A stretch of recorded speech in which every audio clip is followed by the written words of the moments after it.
Welcome to Book Summary Podcast.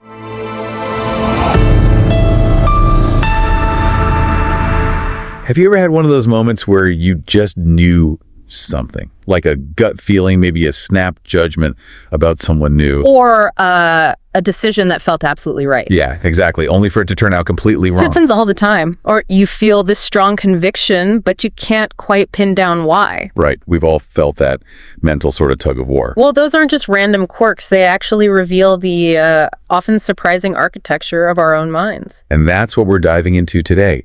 We're looking at Daniel Kahneman's incredible work, especially from his book, Thinking Fast and Slow. Yeah, our mission really is to explore this machinery of cognition. We want to uncover the systematic errors, the biases that predictably keep popping up. And this isn't just some dry, abstract psychology lesson. This deep dive is about understanding your everyday thoughts, your choices, even those little aha moments. We want to give you, a richer vocabulary for making sense of your own mind, maybe help you become a bit more well-informed by spotting these patterns. Exactly. Because what this work reveals is how our brains are constantly taking mental shortcuts, heuristics, he calls them. And they're usually super useful. Usually, right. But sometimes, and in really predictable ways, they can lead us completely astray. So we'll explore not just what happens, but crucially, why it matters for you. Okay, so to really get our heads around this, Kahneman uses this idea of two. Well, he calls them fictitious characters, right? System 1 and System 2. That's right. They're metaphors, really helpful ones. System 1 is your fast, automatic, intuitive thinking. It's effortless, always running in the background. Breathing, almost. Pretty much. And System 2, that's the slow, effortful, logical part of your mind. Now, System 1 is constantly generating suggestions, impressions, feelings, intuitions. Okay. And System 2, which, prefers to coast along in low effort mode, often just adopts these suggestions with much, if any, modification. Kahneman says System 2 is technically in charge of doubting and unbelieving, but System 2 is sometimes busy and, frankly, often lazy. That lazy part definitely resonates. So System 1 is the bit that, say, makes you instantly think an audience will like a handsome, confident speaker more than maybe they deserve, the halo effect. Exactly. You don't consciously decide that. Or, if you read the word vomit. Yeah, see, it instantly evokes a reaction. No conscious effort needed. Right. System 1 is also brilliant at creating coherent patterns. Like if I say eat and then ask you to complete SOP. Soup. Instantly. Right, not SOP. Right. Because eat primes soup.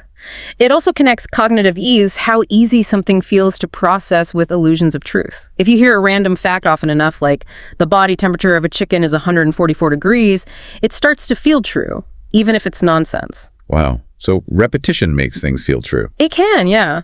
System 1 is biased to believe. It even infers causes and intentions where there are none. You know those experiments with moving shapes? People can't help but see, like an aggressive triangle bullying a terrified circle. Okay, so System 1 is this automatic storyteller, always running. What about System 2? When does it kick in?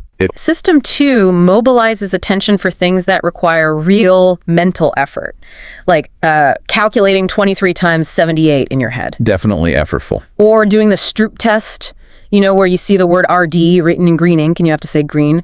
It requires overriding that automatic System 1 response. Okay, so it's about focus. Exactly. It follows rules, compares things, makes deliberate choices, and we can actually measure its effort. When System 2 is working hard, your pupils dilate, your heart rate increases. It's like a mental sprint. And here's where it gets really fascinating, I think. Remember the invisible gorilla study? Oh yeah, classic. People were so focused on counting basketball passes, they completely missed a person in a gorilla suit walking right through the middle of the scene. Their eyes were looking right at it. But System 2 was so overloaded with the counting task. They were effectively blind to the obvious. It shows just how much mental effort can make you miss even something really striking that's right in front of you. So this constant back and forth between System 1 and System 2, it shapes everything. Our beliefs, our choices. Pretty much everything. Yeah. From your first impressions of someone to your deepest convictions. And often, you're not even aware it's happening. Okay, so we have these two systems. But you mentioned System 1's shortcuts. The heuristics can lead us astray. Let's get into that. All right. This raises a really important question. These mental shortcuts, they're usually efficient, right? They save time and energy. Sure. But They can also lead to these predictable biases, these systematic errors in judgment. Because System 1, while great at integrating info about one thing, it kind of struggles with multiple distinct topics at once, and it's especially bad with purely statistical information. Okay, let's make that concrete. What's an example? You mentioned representativeness. Yeah, the representativeness heuristic. Okay, listener, try this one. Imagine Steve. He's described as shy and withdrawn, invariably helpful, but with little interest in people or in the world of reality. A meek and tidy soul, he has a need for order and structure and a passion for detail. Okay, got the picture. Now, quick. Is Steve more likely to be a librarian or a farmer? What does your gut say? Well, the description screams librarian, doesn't it? Meek, tidy, passion for detail. Exactly. That's what System 1 does. It matches the description to the stereotype. But here's the bias. We almost always ignore the base rates, the underlying statistics. What are the stats? Well, in the US, there are something like 20 male farmers for every one male librarian. 20 to 1, wow. Yeah. So statistically speaking, it's far more likely that Steve, even with that personality, is a farmer. There are just vastly more farmers out there. System 1 jumps on the resemblance, and System 2 often doesn't step in to say, hey, wait a minute, what about the actual numbers? That's a fantastic example. How our feeling for what looks right just steamrolls the logic. Okay, what's another way our intuition trips us up? Well, there's the availability heuristic. Yeah. This is all about how easily examples come to mind. We judge how frequent or likely something is based on how easy it is to remember instances of it. Okay, give us another challenge then. All right. Think about the letter K. Is K more likely to appear as the first letter of an English word or as the third letter? First letter. No. Kite, kitchen, no. Seems easy to think of words starting with K. Third letter, ask. Book. Maybe harder. I'll guess first letter. Most people do. It's much easier to search your memory for words starting with K, but actually K appears far more often as the third letter in English text. No way. Yes, same for letters like L, N, R, V. It's easier to retrieve words starting with them, so we overestimate their frequency in that position. So what does this mean in the real world? Well, think about risk perception. If the news is constantly showing, say, dramatic plane crashes, even though they're statistically rare. It makes them feel more common because those vivid images are so easily available in our memory. Exactly. It skews our judgment. We fall into probability neglect. We focus on the scary numerator, the story, and forget about the denominator, the actual statistical likelihood. Our assessment of issues gets warped by media coverage and memorable anecdotes rather than data. That makes a lot of sense. Okay, so we have representativeness, availability. Yeah. What else? You mentioned anchoring. Anchoring, yes. This is fascinating. It happens when people consider a particular value for an unknown quantity before estimating that quantity. And that first number, even if totally random, heavily influences their estimate. Like that experiment with the Wheel of Fortune. Precisely. They rigged a wheel to land on either 10 or 65. Then they asked people, what percentage of African nations are in the UN? Okay. The people who saw the number 10 guessed, on average, around 25%. But the people who saw 65, their average guess jumped to 45%. Just from seeing an irrelevant number beforehand. Yep. That first number acts as an anchor. Their estimate stays close to it. It pulls their judgment. And what's really interesting is that even experts, like, say, real estate agents estimating house values, are susceptible. They might deny being influenced by the asking price, but studies show they are. So that first piece of information really sticks. It really does. It subtly shapes your judgments and decisions, often and completely without your conscious awareness. Think about negotiations. The person who makes the first offer often has an advantage because they've set the anchor. Right. Wow. Okay, so these heuristics show how System 1 tries to make sense of things quickly, sometimes by cutting corners. But there's more to it, isn't there, about how we crave coherent stories? Absolutely. System 1, as Kahneman puts it, operates as a machine for jumping to conclusions. And what it values most isn't the quality or amount of data, but the coherence of the story it can create from whatever data is available. Which leads to WISIAD. WISIAD. What you see is all there is. It's a brilliant acronym. It means we construct the best, most coherent story possible from the information right in front of us, and we don't naturally stop to think, wait, what crucial information might I be missing? So we're biased towards that first impression, the simple, coherent story. Exactly. Think about how we explain success stories, like, say, Google. We spin these compelling tales of genius and strategy. Sure. It feels like a clear narrative. But that narrative makes it really easy to underestimate the massive role luck played in the outcome. The halo effect kicks in again. The successful outcome makes all the decisions leading up to it look brilliant in retrospect. This creates an illusion that we understand the past, right? Precisely. And that illusion fosters overconfidence in our ability to predict the future. We see patterns and causes where there might just be randomness. We think success or failure is all down to skill, underplaying luck. It's like we think a CEO looks rigid because the company failed, but maybe the failure just makes us remember them as rigid. Exactly. And that ties into hindsight bias, the I knew it all along effect. Oh, yes. After something happens, it suddenly seems obvious, inevitable. We completely underestimate how surprised we actually were at the time. Kahneman mentions Nixon's trip to China beforehand. It was uncertain. Afterwards, everyone felt they saw it coming. And this hindsight messes up how we judge decisions, doesn't it? Big time. Observers tend to judge the quality of a decision based purely on its outcome. Was it good or bad? If it was bad, like a surgical accident, Then the jury thinks the doctor should have known better, even if the decision was reasonable with the information they had then. Exactly. Outcome bias clouds our judgment of the decision process itself. So, putting this together, we build coherent stories, think we understand the past better than we do, and feel like we knew things all along. What does this mean for how we look forward? It means most of us have an optimistic bias.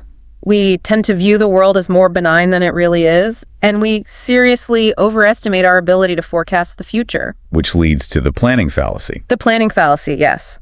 We consistently overestimate the benefits and underestimate the costs and time needed for projects, whether it's building a kitchen or, a major public works project. We've all been there with DIY projects. Absolutely. Entrepreneurs take huge risks, often fueled by this optimism. They focus on their own skills and plans and neglect the competition neglect, Kahneman calls it.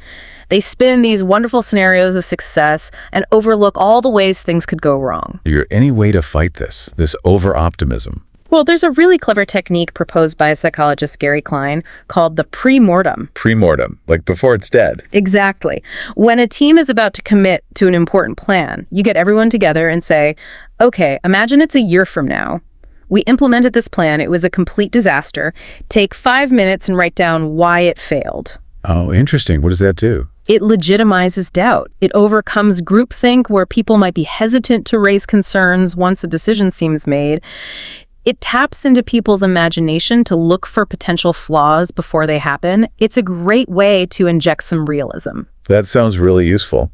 Now, you also mentioned something earlier about confusing cause and statistics. Yeah. Regression to the mean. Yes, regression to the mean. This is a tricky one for our intuition. Kahneman tells this great story about an Israeli Air Force flight instructor. Okay. The instructor noticed that when he praised pilots for exceptionally smooth landings, their next landing was usually worse. But when he yelled at them for really bad landings, their next one was usually better. So he concluded. He concluded, quite logically from his perspective, that punishment works and praise doesn't. But that wasn't the really reason. No, it was a joyous moment of insight for him, but it was wrong. What he was seeing was simple regression to the mean. How does that work? Think about it. An exceptionally good landing is likely partly due to skill, but also partly due to luck, right? Things just went perfectly. So the next time, luck is less likely to be that good again, and the performance naturally drifts closer to their average. And the bad landing. Same idea in reverse. An exceptionally bad landing is partly skill, partly bad luck. Next time, the bad luck is less likely to repeat, so performance improves, moving back towards the average. It looks like the praise caused the decline and the punishment caused the improvement, but it was mostly just statistics. So the change would likely have happened anyway. Exactly. Regression does not have a cause, Kahneman stresses, only a statistical explanation. But our minds hate that. We crave causal stories. We're strongly biased toward causal explanations and do not deal well with mere statistics. It's amazing how easily we invent causes for things that are just noise. Statistical fluctuation makes you wonder how often we do that in our own lives, or how overly optimistic we are about our plans, ignoring these effects. It happens all the time. Which actually leads us neatly into another major theme: how the presentation of choices dramatically affects our decisions. Framing effects. Exactly. This is where Kahneman and Tversky's Nobel-winning work on prospect theory comes in. It was a huge shift from older economic models. Okay. Traditional theory assumed people make decisions based on the final state of wealth. Prospect theory showed that actually we think in terms of gains and losses relative to a reference point. And crucially, our feelings about gains and losses are not symmetrical. You mean loss aversion? Precisely. For most people, losses loom larger than gains. You almost certainly dislike losing, say, $100 more than you like winning $100. That feels true. This makes us generally risk-averse when choosing between a sure gain and a gamble with a potentially higher gain. But here's the twist. When we're choosing between options that are all bad, we suddenly become risk-seeking. Wait, why? Because of diminishing sensitivity. The pain of losing $200 isn't twice as bad as losing $100. So if you face a sure loss of $100 versus a 50% chance of losing $200 and 50% chance of losing nothing, many people will gamble, hoping to avoid any loss, even though the expected outcome is the same or worse. Okay, that's counterintuitive, and this loss aversion shows up elsewhere. Oh yes, the endowment effect is a great example. Remember the mugs experiment? Vaguely. Refresh my memory. Sure. Researchers gave half the participants a free coffee mug. Then they asked them how much they'd sell it for. The other half didn't get a mug and were asked how much they'd pay for one. Yeah. The sellers typically demanded about twice as much money to give up the mug they now owned compared to what the buyers were willing to pay to acquire one. Just because they own it for a few minutes. Yep. Giving up the mug felt like a loss, and that loss aversion kicked in automatically. It wasn't about the mug's objective value. It was about the pain of parting with something that was theirs. Wow. So owning something instantly makes it feel more valuable to us. For most people, yes. Though interestingly, experienced traders show less of this effect. They learn to overcome it. But it highlights this deep-seated aversion to loss. It connects to a broader principle Kahneman notes. Bad is stronger than good. What do you mean? Think about it socially, emotionally. A single negative event, a harsh criticism, a trauma, often has a much bigger and longer-lasting impact than a positive event or praise. He uses the analogy. A single cockroach will completely wreck the appeal of a bowl of cherries. But a cherry will do nothing at all for a bowl of cockroaches. Yeah, I get that. Exactly. Bad emotions, bad feedback, bad parenting, they tend to outweigh the good. In golf, studies show players try significantly harder to avoid a bogey, a loss relative to par, than they do to achieve a birdie, a gain relative to par. Even though they're both just one stroke difference from par? Right. That asymmetric intensity shows up everywhere. It makes negotiations over a shrinking pie where everyone feels like they're losing something particularly tough and acrimonious. Okay, so loss aversion is powerful. How does this relate to framing? Framing is all about how the same choice, the same objective information can be presented in different ways, leading to drastically different decisions. It exploits our sensitivity to gains versus losses. The classic example is the Asian disease problem, isn't it? That's the one. People are presented with a hypothetical outbreak that's expected to kill 600 people. They get two sets of options, which are mathematically identical but framed differently. They remind me of the frames. Okay, frame one, the lives saved frame. Option A saves 200 lives for sure. Option B has a 1/3 chance of saving all 600 lives and a 2/3 chance of saving no one. Most people choose. Option A, the sure thing. They become risk-averse when focused on gains, lives saved. Okay, and frame two. Frame two, the people will die frame. Option C means 400 people will die for sure.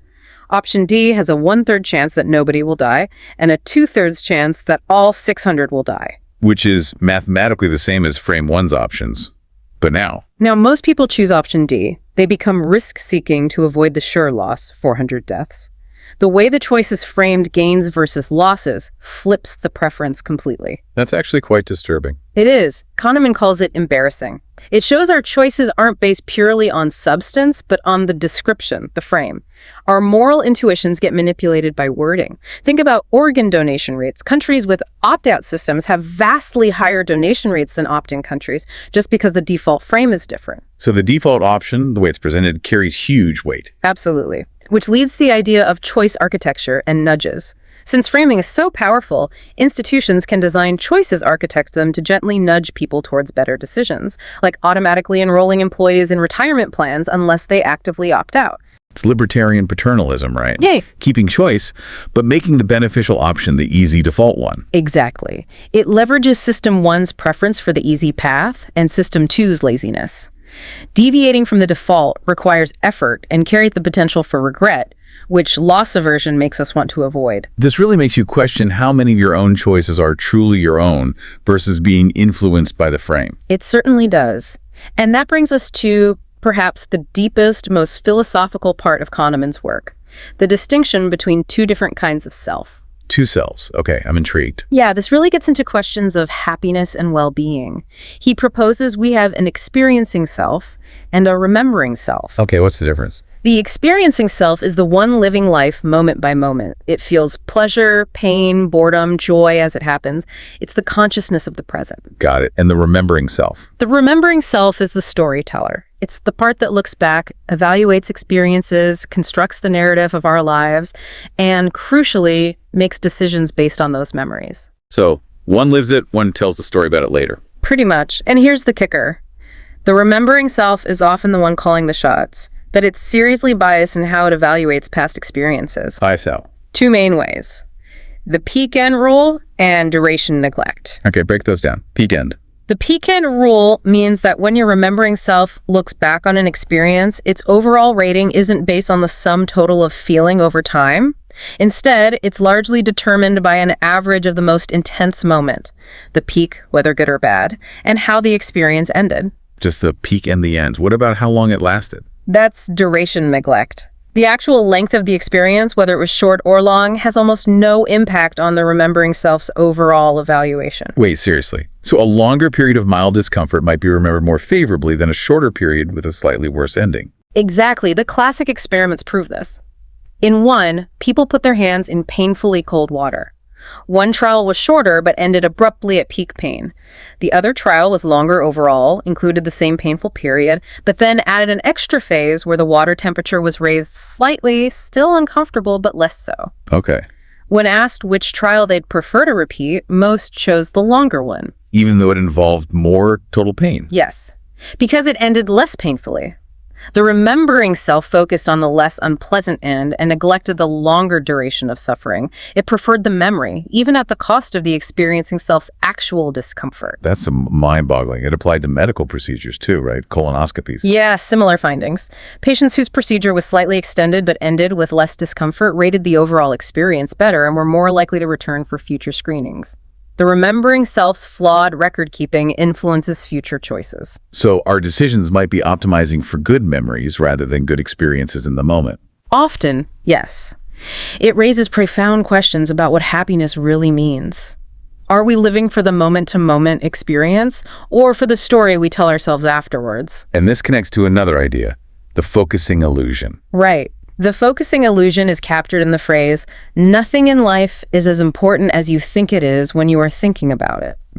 Meaning that whatever aspect of life you happen to be focusing on right now will loom disproportionately large in your evaluation of your overall well-being or someone else's. Like thinking people in California must be happier because the weather's nice. Exactly. Studies show that while people predict Californians are happier, focusing on climate, when you actually ask Californians and, say, Midwesterners about their life satisfaction, there's often no significant difference. Why not? Because people living in California aren't constantly thinking about the weather.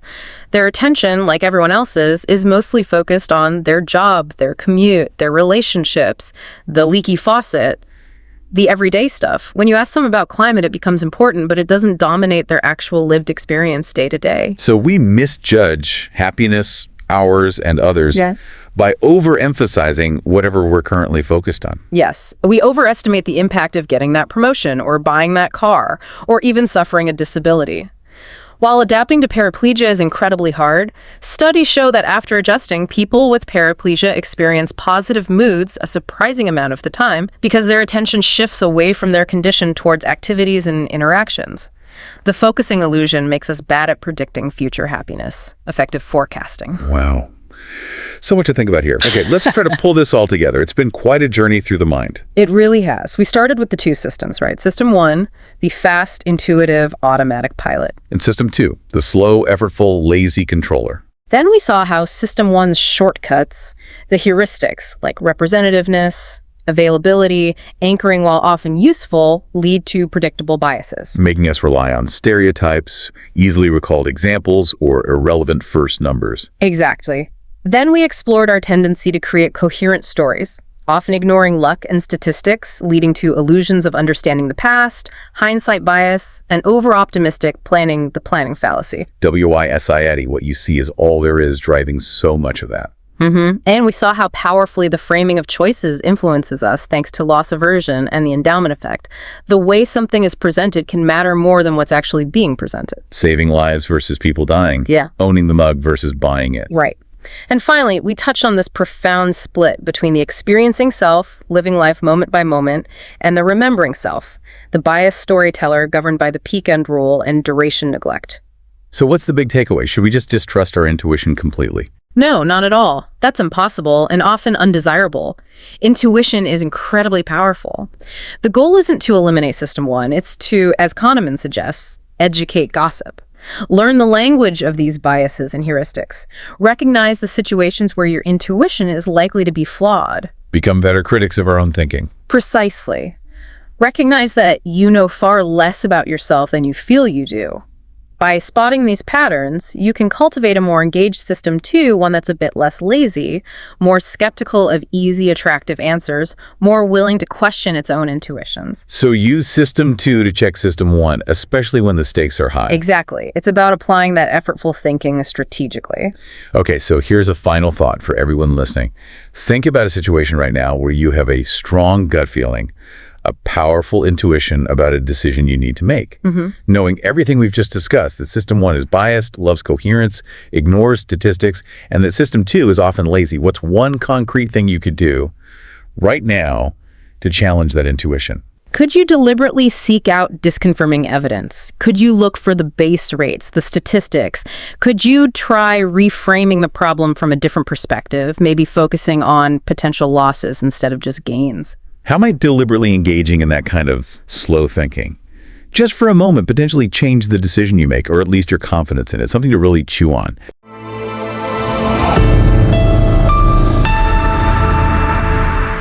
If you found this episode helpful, please like and subscribe. It really helps me keep bringing you great book summaries every week.